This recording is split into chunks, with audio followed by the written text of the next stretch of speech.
الشيطان الرجيم بسم الله الرحمن الرحيم شهر رمضان الذي أنزل فيه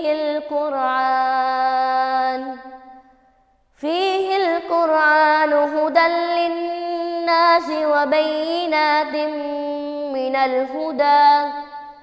الهدى والفرقان فمن شهد منكم الشهر فليصم ومن كان مريضا أو على سفر فعدة من أيام أخر يريد الله بكم اليسر ولا يريد بكم العسر ولتكملوا العدة ولتكبروا الله على ما هداكم ولعلكم تشكرون صدق الله العظيم.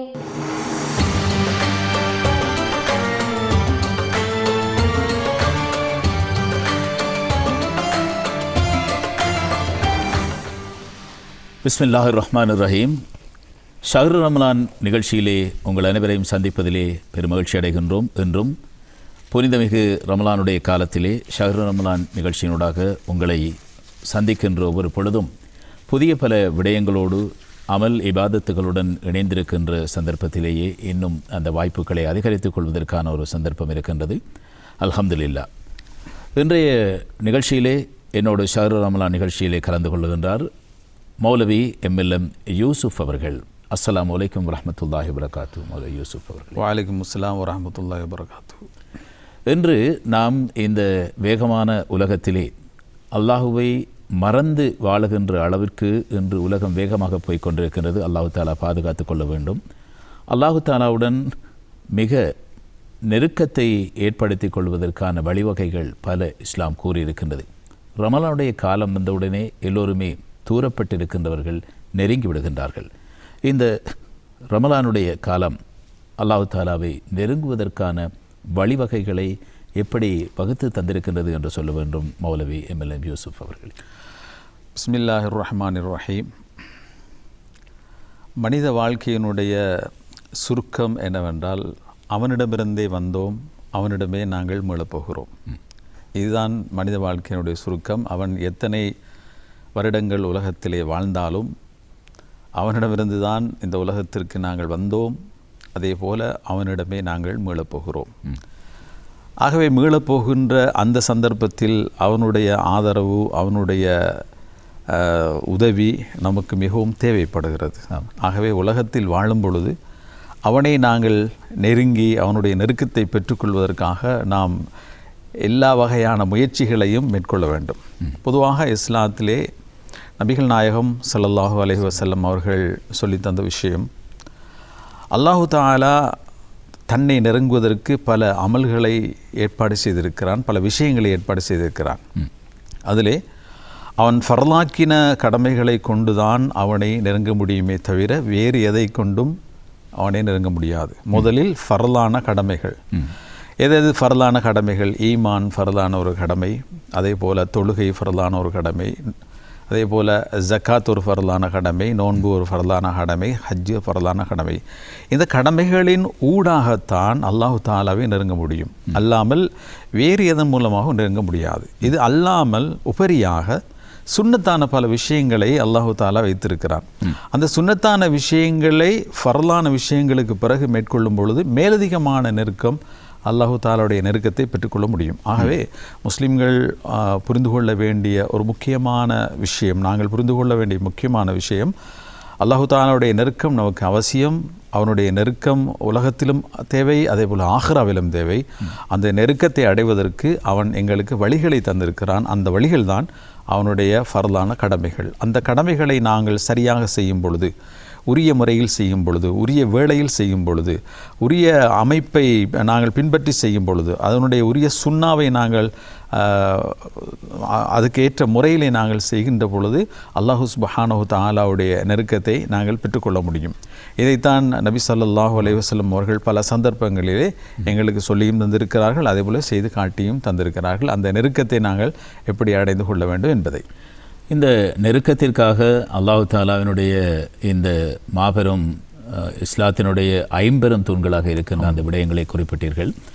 இப்பொழுது வருடத்திலே வந்து போகின்ற 12 மாதங்களில் முக்கியமான ஒரு மாதம் இந்த ரமலானுடைய மாதம். இந்த மாதத்தில் நோன்பு நமக்கு விதியாக்கப்பட்டிருக்கின்றது. இந்த நோன்பு இந்த நல்லமல்களோடு அல்லாஹு தாலாவை, இறைவனை நேசம் கொண்டு நெருங்குவதற்கு எப்படி வழி சமைக்கின்றது என்று சொல்லுவேன். நோன்பு ஒரு முக்கியமான கடமை, அதாவது ஏனைய கடமைகளைப் போல ஒரு முக்கியமான கடமை தான் நோன்பு. தொழுகை ஒரு மனிதன் பருவ வயதை அடைந்திலிருந்து அவன் மரணிக்கும் வரையும் எல்லா நாளும் செய்ய வேண்டிய ஒரு விஷயம்.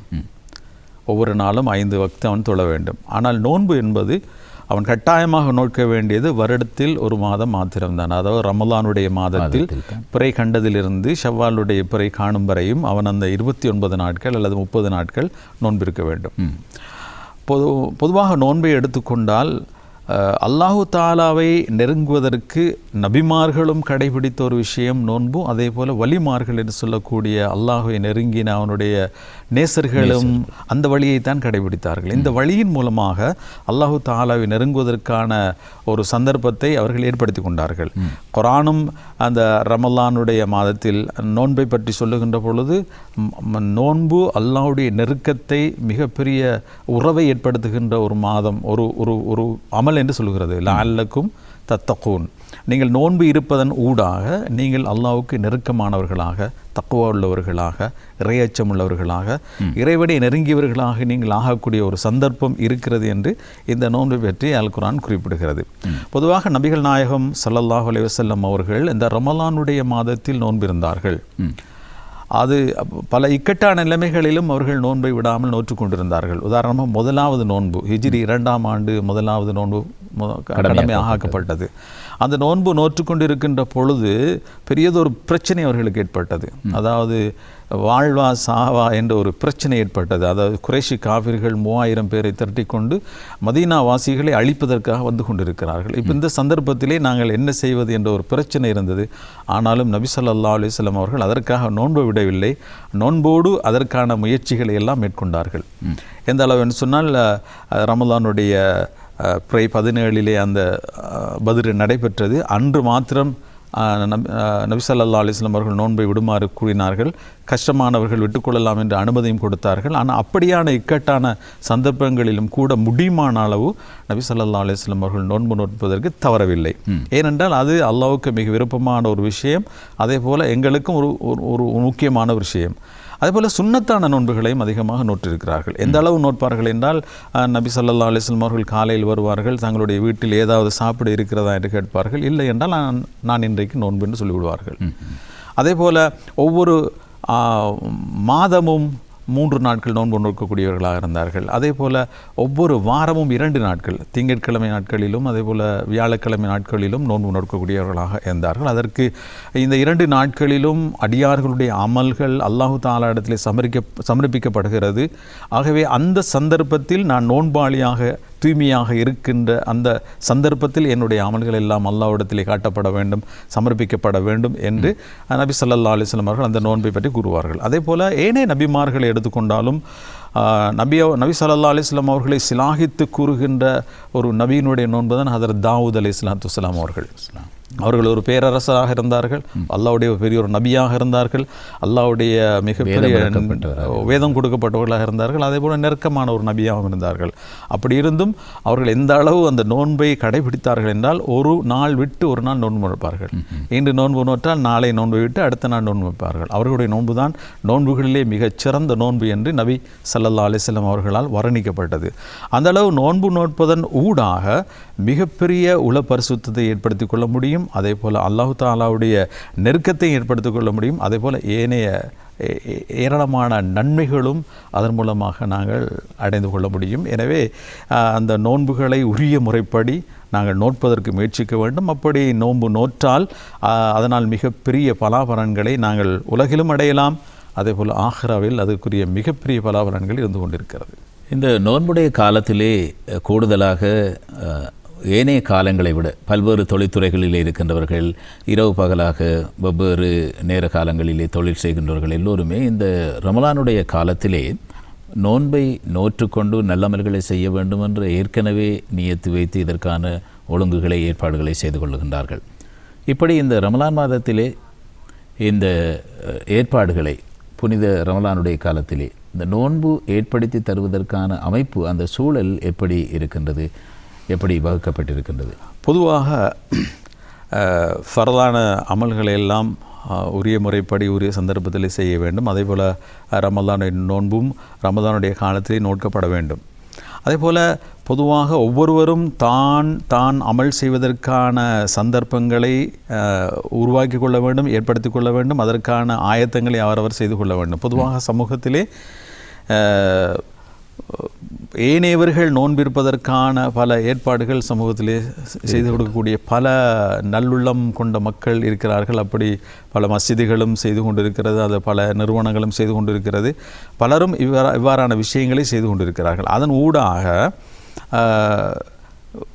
தொழில் செய்யக்கூடியவர்களும் அது மற்றும் வேலைகளை செய்யக்கூடியவர்களும் அதற்கான ஏற்பாடு, அதற்கான இடத்தை அடையாளம் கண்டுகொண்டு அந்த அமலை செய்ய வேண்டும். என்றால் ரமலானுடைய மாதத்திலே இது விடுபடுவாக இருந்தால் ஏனைய காலங்களில் அந்த அமலை செய்வதன் ஊடாக அந்தளவு நன்மைகளை பெற்றுக்கொள்ள முடியாது.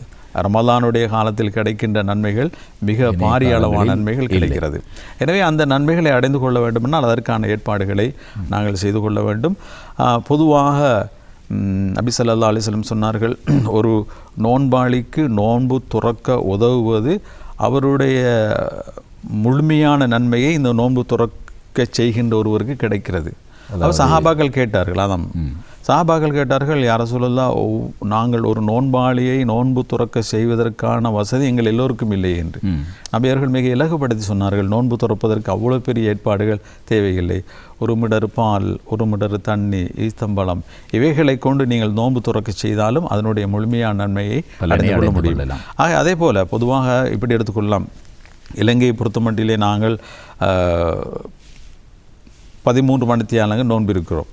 சில நாடுகளில் 15 மணித்தியாலங்கள், சில நாடுகளில் 18 மணித்தியாலங்கள், ஏன் 20 மணித்தியாலங்கள் நோன்பு நோக்கக்கூடியவர்கள் இருப்பார்கள் நாடுகள். அதே போல் 22 மணித்தியாலம் அதாவது துருவ பகுதியிலே வாழக்கூடியவர்கள் 22 மணித்தியாலங்கள் நோன்பு நோக்கக்கூடியவர்கள் இருக்கிறார்கள்.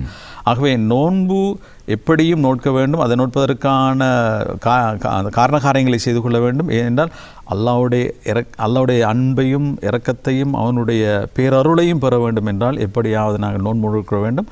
அதற்குரிய வசதி வாய்ப்புகளை நாங்கள் ஏற்கனவே செய்து கொண்டு அந்த நோன்புகளை அழகான ஒரு நோன்பதற்கான ஏற்பாடுகளை செய்து கொள்ள வேண்டும். இந்த ஒழுங்குகளிலே நாங்கள் அல்லாஹ் தஆலாவுடைய நேசத்தை, அவனுடைய நெருக்கத்தை பெற்றுக்கொள்வதற்கு ரமலான் காலம், நோன்புடைய காலம் மிகவும் சிறப்பான வழிவகைகளை செய்கின்றது. நீங்கள் குறிப்பிட்டது போல நோன்பு நோக்கின்ற ஒருவருக்கு நோன்பு திறப்பதற்கான ஏற்பாடுகளை செய்கின்ற போது அதே அளவான அமலை பெற்றுக்கொள்ளக்கூடிய மிக அற்புதமான ஒரு சிறந்த காலமாக இந்த ரமலானுடைய காலம் இருக்கின்றது. மிகவும் காத்திரமான பெருமதியான பல விடயங்களை நாம் நமது அன்பு நெஞ்சங்களுக்கு நினைப்பதற்கும் வழிபடுவது, அதே போல் அதனை ஏற்று நடப்பதற்குமான ஞாபகத்தை ஊட்டினீர்கள். மௌலவி MLM யூசுப் அவர்களே, இன்றைய இந்த ஷஹ்ரு ரமலான் நிகழ்ச்சியிலே மிகவும் காத்திரமான பல விடயங்களை குறிப்பிட்டீர்கள். இன்ஷா அல்லாஹ் மற்றொரு ஷஹ்ரு ரமலான் நிகழ்ச்சியிலே உங்கள் அனைவரையும் சந்திக்கும் வரை அனைவருக்கும் அஸ்ஸலாமு அலைக்கும் வரஹ்மத்துல்லாஹி வபரகாத்துஹு. வலைக்கும் அஸ்ஸலாம் வரஹ்மத்துல்லாஹி வபரகாத்துஹு.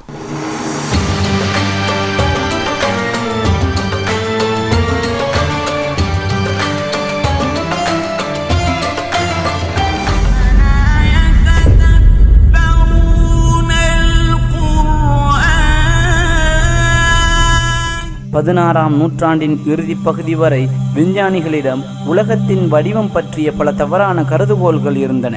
அதில் அதிகமானோரால் இந்த உலகம் தட்டையானது என நம்பப்பட்டது.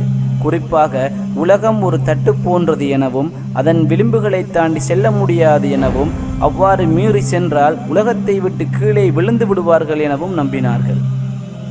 ஆனால் ஐரோப்பியர்கள் 16ஆம் நூற்றாண்டில் தங்கம், வெள்ளி, வாசனை திரவியங்கள் போன்ற பொருட்களுக்காக வரலாற்றில் இல்லாத அளவிற்கு கடல் வழியாக நாடுகாண் பயணங்களை மேற்கொண்டனர். இதன் விளைவாக ஐரோப்பியர்களிடத்தில் நாடுகாண் பயணங்கள் பிரபல்யமடைந்ததுடன் இந்த உலகம் தட்டையா அல்லது உருண்டையா என்பதை நிரூபிக்க வேண்டுமென்ற ஆர்வமும் கூடியது. எனவே 1519இல் ஃபெர்டினண்ட் மெஜல்லன் என்பவர் இந்த உலகம் உருண்டை என்றால் பசிபிக் சமுத்திரத்தின் வழியாக ஆசிய கண்டத்திற்கு ஒரு வழி இருக்க வேண்டும் என்று மேற்கு நோக்கி பயணித்தார். அவர் பசிபிக் சமுத்திரத்தை கடந்து பிலிப்பைன்ஸ் நாட்டை வந்தடைந்தார். எனினும் பிலிப்பைனியர்களால் அவர் 1521இல் கொல்லப்பட்டார். பின்னர் இவரை பின்தொடர்ந்தவராக 1597இல் சர் பிரான்சிஸ் டிராக் என்பவர் இந்த உலகை முழுமையாக சுற்றி வந்து இந்த உலகம் உருண்டை என்பதை நிரூபித்தார்.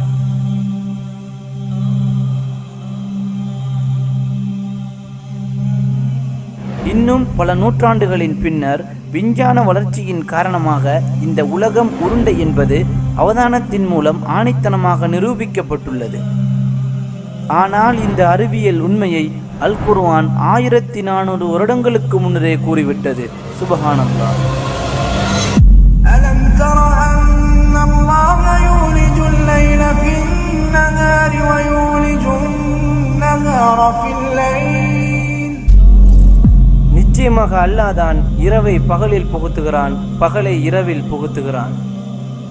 இந்த வசனத்தில் புகுத்துதல் அல்லது சேர்த்தல் எனப்படும் வார்த்தை இரவு பகல் மெதுமெதுவாக மாறி வருவதை குறிக்கும். இந்த தனித்துவமானது உலகம் உருண்டையாக இருந்தால் மட்டுமே சாத்தியமானதாகும். ஆனால் இந்த உலகம் தட்டையாக இருந்தால் இரவு பகலாக ஆகும் போதோ அல்லது பகல் இரவாக ஆகும் போதோ சூரிய வெளிச்சத்தில் திடீர் மாற்றம் ஏற்படும். அதாவது சூரியன் உலகின் ஒரு பக்கத்தின் விளிம்பிலிருந்து மறுபக்க விளிம்பை அடையும் போது அது ஒரு திடீர் மாற்றமாக இருக்கும். இப்பொழுது உள்ள சூரிய உதயம் போன்று இருக்காது.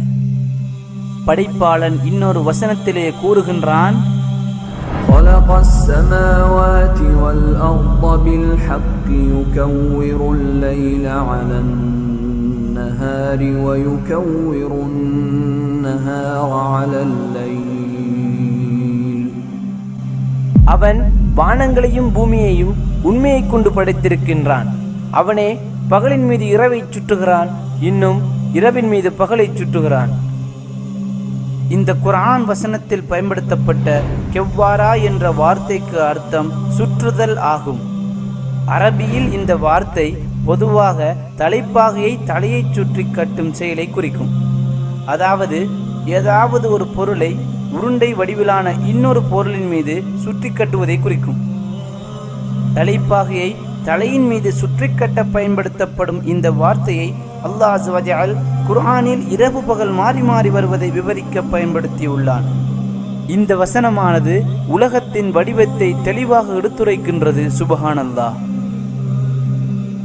இந்த பூமியானது முற்றாக பந்தை போல உருண்டையானது அல்ல, ஆனால் பூகோளமானது. ஆங்கிலத்தில் ஜியோஸ்பெரிக்கல் என்பார்கள். அதாவது உலகின் வடதுருவங்களில் தட்டையாக இருக்கும். பின்வரும் குர்ஆன் வசனமானது உலகின் பூகோள வடிவத்தை விவரிக்கின்றது.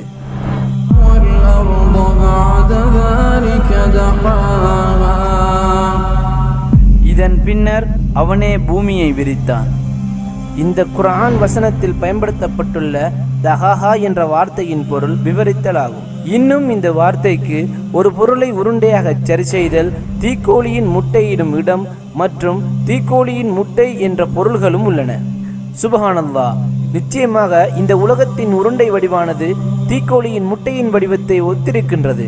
வடதுருவங்களில் தட்டையாகவும் முற்றாக உருண்டையாகவும் இருக்கும் இந்த உலகத்தின் வடிவத்தை படைப்பாளன் தீக்கோழியின் முட்டைக்கு ஒப்பிட்டு காட்டியிருப்பது சிந்தித்துணரும் சமுதாயத்தாரை சிந்திக்க தூண்டுகின்றது.